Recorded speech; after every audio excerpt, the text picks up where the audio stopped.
Good afternoon, everybody, and thanks for joining me for another episode of What It's Like to Chill Out with Ratko, Mladic, Radovan Karadzic, and Goran Hadjic, Confessions of a Female War Crimes Investigator, the book I wrote myself, Ms. Jill Louise Starr. Let's get right to it, where I left off yesterday, where I was in the Nikola Tesla airport when I first landed in Belgrade, Serbia. And everybody was waiting around for their passports because the Serbian customs officials had confiscated all of our passports, all of the people from America and Western Europe, and we were just waiting and not knowing what was going to happen next. In any event, after an hour, I was the first person called to get their passports back, so I don't know what happened to the others standing there still waiting. I hurriedly went to obtain my passport, and I was told that I cleared customs by the guard, who pointed in the direction for me to go and claim my luggage. I have no idea. You have no idea what a relief that was. It was a big relief because I was a little bit scared because I didn't know what was going to happen. And it was my first time flying to Serbia. On numerous occasions, sorry, I lost my place. I took a look around, and I took in my new surroundings, pleased that I made it into the country successfully. As a young child, my father often took me with him traveling around the world when he worked for USAID and Charles T. Main in Boston. He also worked for the IMF and the Bank for Reconstruction and Development before it was the IMF. I took in my new surroundings, and I was used to traveling because, as aforementioned, my father often took me on his travels around the world. He was an engineering consultant, and he graduated from Rensselaer in nuclear physics and energy. He was an active nuclear engineering consultant for Charles T. Main, USAID, and the IMF. I had been in Indonesia during the turmoil in East Timor, so I was used to being in a lot of war zones surrounded by soldiers with guns. I was presently older now, but I still found such travel extremely exciting. More than the more dangerous, the more exciting, and I really love to travel to these types of places. And I look forward to enjoying the rest of my vacation with Darko and Guyana. Making it to the baggage claim area successfully, I was relieved to see Darko standing there waiting for me.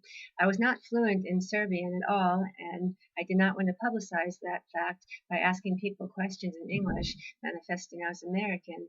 I hurried towards Darko, giving him a large hug. I was glad to see him. I was so glad to see Darko, I noticed upon my arrival at the Belgrade airport also, as I stated in my Facebook posts, that there were a lot of female police officers equipped with guns wearing short miniskirts and extremely very high heels.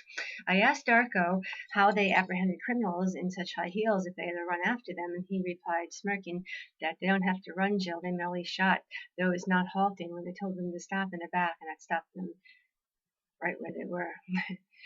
I think he was kidding, of course. Like a dream come true, I was there in Belgrade, Serbia, against all odds, and complaints from my friends. Darko helped me get my luggage into his friend's vehicle, telling me we could talk about everything I had to say later because we had to hurry.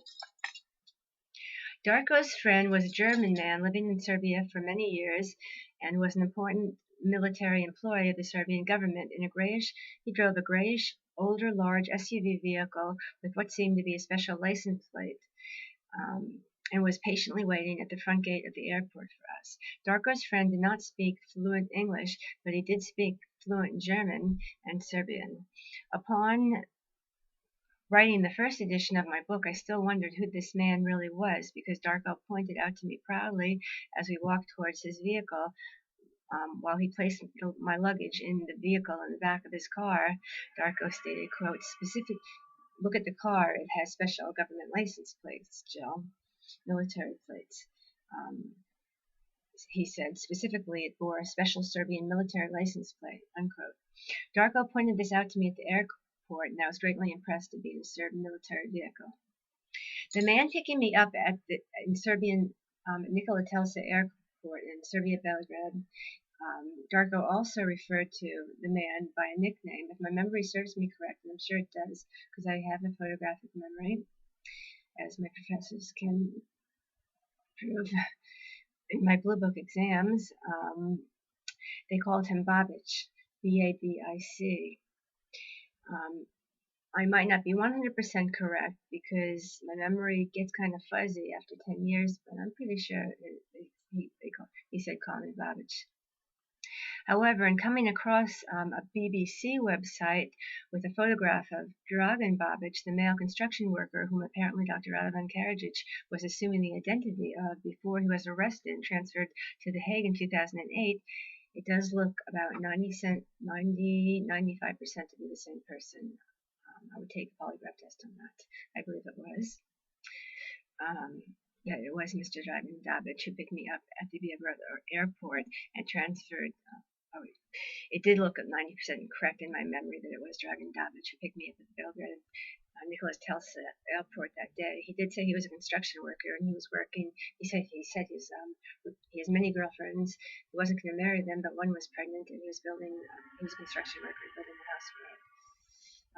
Even his glasses looked the same. And he did tell me he used to work as a military mercenary for the Serbs during the wartime, and he was originally from Germany. Whoever it was, he was a relatively short man in height with salt and pepper hair. He said he worked in the military during the Bosnian War, but I forget which war he mentioned. I do believe it was the Bosnian. I'm sure it wasn't Kosovo because he was kind of old and retired now. He said that since, quote, all the military business ended, he now worked in construction and was building a second house for himself outside Belgrade because his girlfriend was having a child. He told me he had several children, but was never married and did not intend to.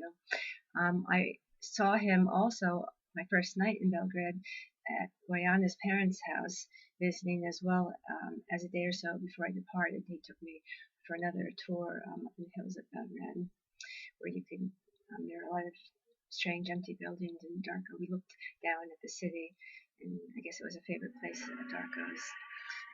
Before we left, Mr. Babic gave me a tour. We drove all around the city of Belgrade in his large van-type SUV again before I left.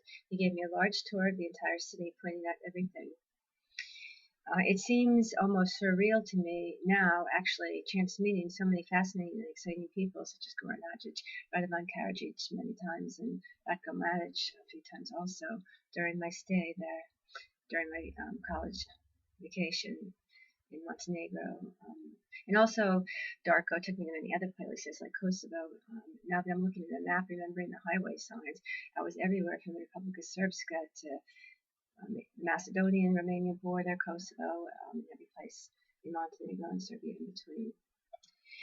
I decided to write the best and most truthful testimony of my memories that I possibly could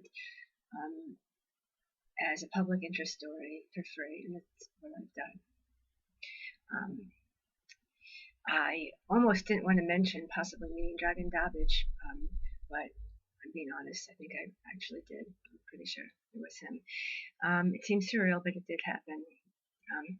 Anyway, Darko told whomever this man was to please help me lift my luggage into the trunk in Serbian, and he did. Darko always liked to brag, and as usual, he introduced me to all his friends, giving me the details of his being an important man in the. This man was a very important man in the Serbian military, etc., etc., etc. We went straight from the Belgrade airport to the home of Bojana's family in the suburbs of Belgrade, and we all became reacquainted. Whomever it was, he was a relatively short man with salt and pepper hair. Bojana and I hugged at seeing one another, and she introduced me to her family, father, mother, and brother, who was a high school student in Belgrade. Afterward, Darko showed me the room upstairs, Bojana's room where I would sleep, which was actually Bojana's room, also informing me of our 3-week itinerary and what it would be during my stay there for 3 weeks to a month. He had it all planned out as usual. He was very efficient. Darko told me we would all spend the night over at Bojana's house on the first night, which I have to say was very exciting. The first night I was there, in fact, I looked outside Darko's window, and Darko, I couldn't sleep, and there were fireworks, and I said, what's going on? And he goes, quick, look, Jill. And I said, what's this? And he said, well, Serbia just won the world championship in basketball, and there were all kinds of fireworks all night and partying, and it was very exciting for me. I saw the fireworks over Belgrade and everything. The next day we slept at his apartment outside Belgrade. The next night, I guess, that was when Serbia won the World Basketball Championship. And Darko also later explained that we would stop at his father's house after that the next day for dinner, and then we would leave, making our way into the Montenegrin mountains for our 10-day vacation stay at his friend's resort by Sveti Stefan and Buda along the coast. Along the way, Darko told me he would give me the best tour I could ever ask for, and he did. He showed me every military installation, and one of my favorite stops was we did stop where NATO bombed the Chinese embassy in Belgrade, which I stood in front of only several yards therefrom. That night, the first night at Bojana's family's residence was wonderful. I was never showed so much love and hospitality from any place in any country than I did from her family and from Darko's family. Although it was very late in the evening, about 11 p.m. Serbian time, when we all arrived, and Babic had to go back because one of my bags was left at the airport, his mother, a wonderful Serbian lady, treated me as her own daughter. She insisted of making a huge Serbian dinner for all of us, and Bojana and her father, who played in a local bar the accordion, they played a wonderful duet. They were professional accordion players, and it was beautiful. She was very talented. We about 11:30 or 12, his mother cooked us a full 7-course meal and more. In fact, she was still cooking while she served us a variety of cooked steaks, vegetables, and other pastries. And like many Italian families, she insisted I try and eat everything. To top the night off before bed, Bojana and her father performed an accordion duet live in the kitchen for me. It was great. Apparently, Bojana and her father were professional accordion players, and Bojana explained that her father's employment consisted of playing nightly in a local bar. Thereafter, we went to bed with full stomachs. I'll stop here, and I hope you enjoyed it, and it'll become much more interesting as my readings continue. Thank you for joining me, and God bless.